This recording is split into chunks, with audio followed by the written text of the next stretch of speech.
Hello traders, this is Anil Dewar. तो आज 13 अगस्त 2024, जैसे हमने एक्सपेक्ट किया था, लास्ट बहुत सारे वीडियोस में जो बातें किए हैं, market will now keep staying in the sideways as per the technical, as per the macros, also as per the recent thing happening in the market. तो मैंने आपको बिफोर द हिंडनबर्ग रिपोर्ट के और अपने पुराने वीडियोस को जाकर देखेंगे, I told the same.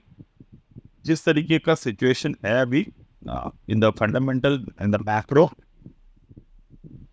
DII सिर्फ मार्केट को अभी सपोर्ट दे रहा है और कंटिन्यूअस बेसिस पर देता रहेगा। बट बिकॉज मैं आपको पूरे रीज़न बता देता हूँ क्यों मैं ये बोल रहा हूँ। क्योंकि रिसेंट जब रेट कट अनाउंस हुआ, कोई फ्रेश लिक्विडिटी इंजेक्ट नहीं हुआ हमारे मार्केट में, तो मार्केट का ऊपर जाने का अभी सवाल नहीं उठता until and unless a very positive thing happened in the market. But again, this is the fundamental, क्योंकि मार्केट में लिक्विडिटी इंजेक्ट बिना हुए मार्केट को ऊपर ले जाना, it's little bit quite difficult और ये रिस्की भी होते हैं। End of the day right now वो कोई भी ले जाए, डेफिनेट तरीके से अगर हम लोग देखें तो market will pull by the DI in the Indian market. Also, the FIIs are continuously selling. कल भी अगर हम लोग देखें तो almost equal amount of the FII sold around 4,000 CR.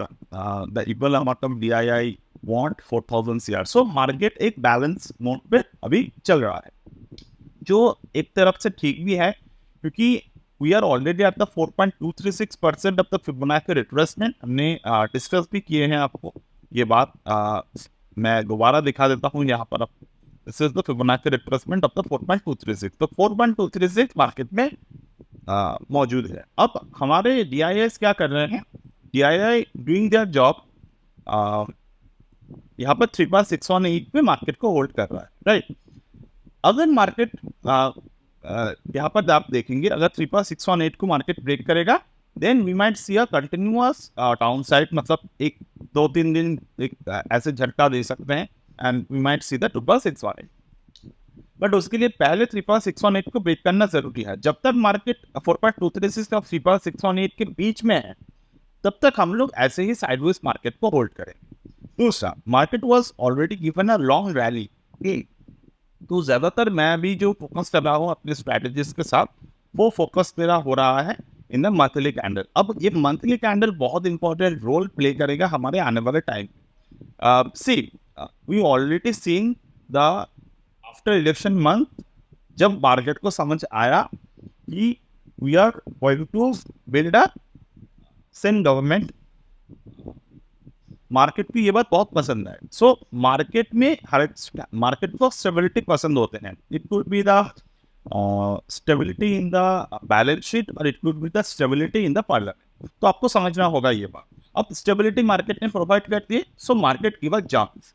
अब बात करते हैं, अभी बहुत सारे सिचुएशंस चल रहे हैं in the market, so market may not able to decide the trend. तो मार्केट यहाँ पर क्या करेगा? बिकॉज इंडियन मार्केट में एक ग्रोथ अपॉर्चुनिटी है। आज से मैं अगर 5 से 10 साल की व्यू लेकर चलूं, we can see the Nifty will touch the 1 lakh mark. तो मेरे पोर्टफोलियो जो है उसको बेचने का सवाल पैदा ही नहीं होता। आपके पास जो भी पोर्टफोलियो है, डेफिनेटली आपको सीधा बैलेंस शीट है, और आपको ऐसा नहीं पोर्टफोलियो पिक करना है जहां पर 5 साल से लॉस कर रहे हो आप, मतलब कंपनी लॉस में है, आप बस पोर्टफोलियो होल्ड करके बैठ, तो वो नहीं कर। आप अगर यहाँ पर देखते हैं तो overall market in the 5 to 10 year, whichever government will made in the next 5 to 10 year, doesn't matter, market को हम लोग 1 लाख तक दे सकते हैं। बट रिसेंट टाइम पे हम लोग अगर हेल्थ करेक्शन देखे तो उस पर कुछ भी घबराने वाली बात नहीं है।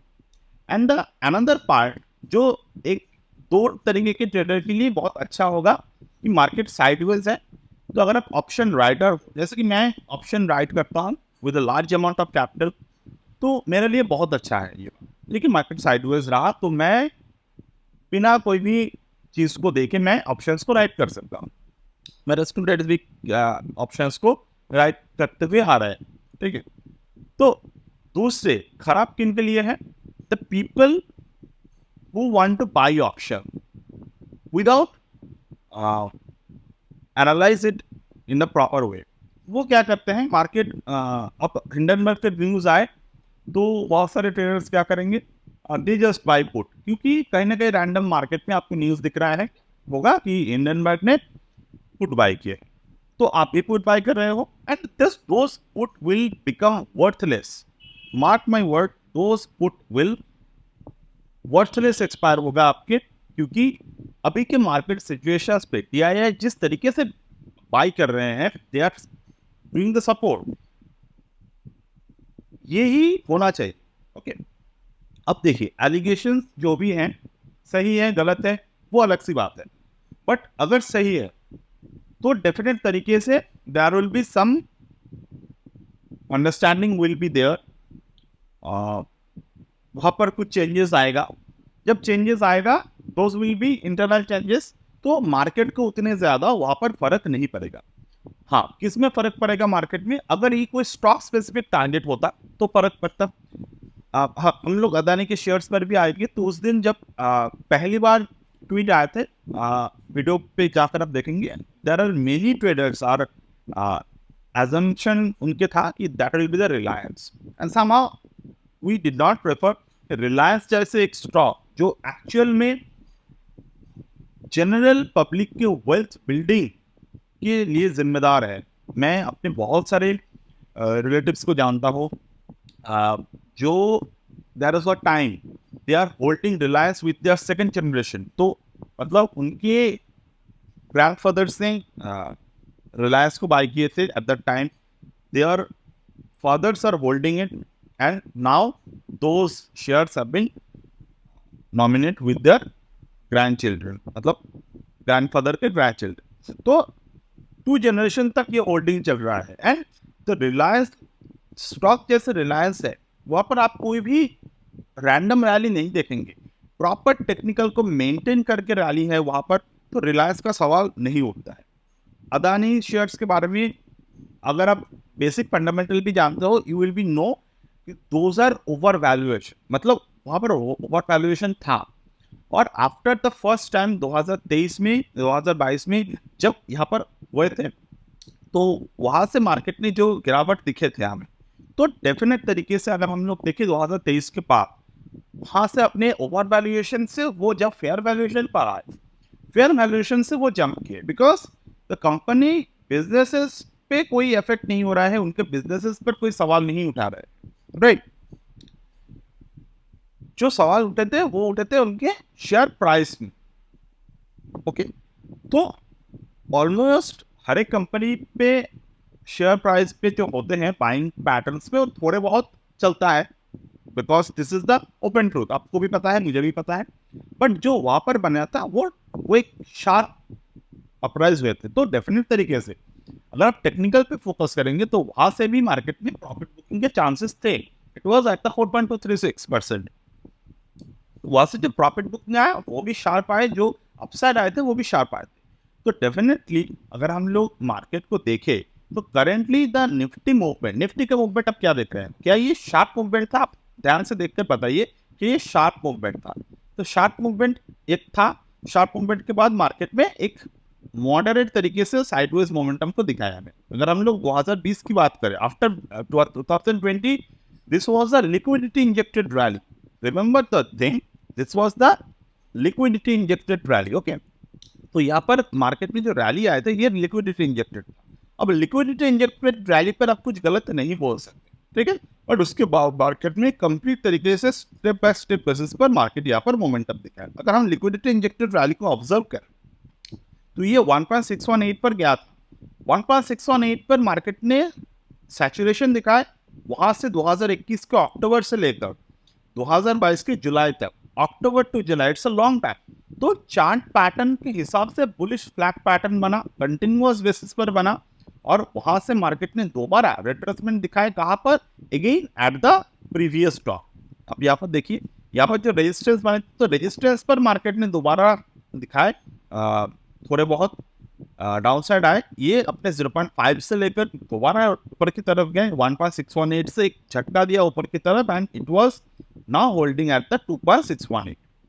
अगर हम लोग रिसेंट रैली को ऑब्जर्व करें तो 2.618 मंथली पे अगर मार्केट प्रॉफिट बुकिंग दिखते हैं तो that profit booking could be in the two way, either ये 1.618 पर आ सकते हैं, जो हम लोग मानेंगे एक हेल्दी करेक्शन है, ये कितने परसेंटेज के डाउन साइड है, ओनली 10%।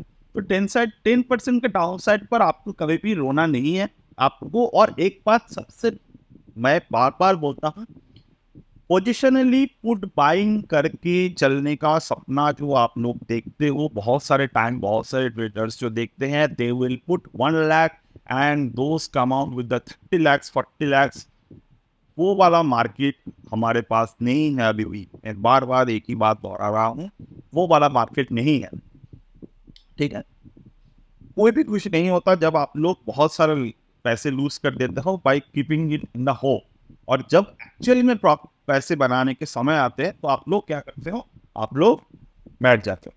तो आपको क्या करना होता है, आपको ऑप्शन मार्केट को एज मतलब इसको एज इट इज ऑब्जर्व करना है, राइट।